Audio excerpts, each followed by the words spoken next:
অনেক টাকার প্রয়োজন। আমি এমন একটি আমলের কথা বলবো, সলাতুল হাজাত পড়ে এই দোয়া বেশি বেশি করে পাঠ করবেন। যদি দোয়া কবুল হয় তাহলে কোটি কোটি টাকা আসবে ইনশাআল্লাহ। তো প্রিয় ভাই, ভিডিওটি শেষ পর্যন্ত দেখবেন। কত টাকা আসবে, কিভাবে আসবে, এইগুলি আপনার আমলের উপর নির্ভর করে। আপনি কীরকম আমল করতে পারছেন, পরিশ্রম মেহনত করতে পারছেন, দোয়া করতে পারছেন।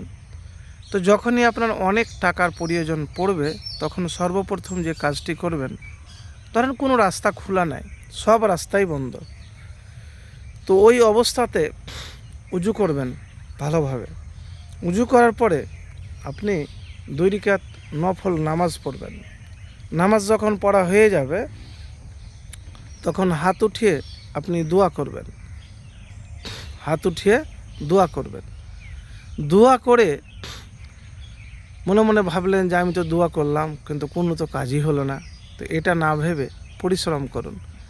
আরযুকনা ওয়া আনতা খয়রুর রাযিকিন 100 বার বা যতবার পারবেন এই আয়াতের অংশটি বেশি বেশি করে পড়ুন। অরযুকনা ওয়া আনতা খয়রুর রাযিকিন, অরযুকনা ওয়া আনতা খয়রুর রাযিকিন। আর দুরূদ শরীফ, আল্লাহুম্মা সাল্লি আলা মুহাম্মাদি ওয়া আলা আলি মুহাম্মাদ কামা সাল্লাইতা আলা ইব্রাহিমা ওয়া আলা আলি ইব্রাহিমা ইন্নাকা হামিদুম মাজিদ। আল্লাহুম্মা বারিক আলা মুহাম্মাদি ওয়া আলা আলি মুহাম্মাদ কামা বারাকতা আলা ইব্রাহিমা ওয়া আলা আলি ইব্রাহিমা ইন্নাকা হামিদুম মাজিদ। তো আপনি দুরূদ শরীফ বেশি করে পড়বেন। আর যে কথা আপনাকে বললাম,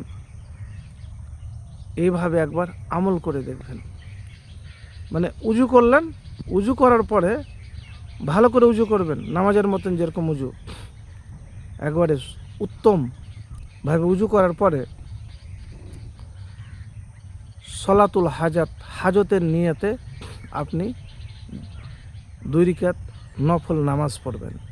নফল নামাজ পড়ে হাত উঠিয়ে আল্লাহ সুবহানাহু ওয়া তাআলার কাছে আপনি এইরকমভাবে দোয়া করবেন, মানে হাত উঠিয়ে দোয়া করবেন। এবারে একটি কথা আপনাকে বলবো, যে হয়তো আপনি দোয়া করছেন কিন্তু নিরাশ বা হতাশ হবেন না।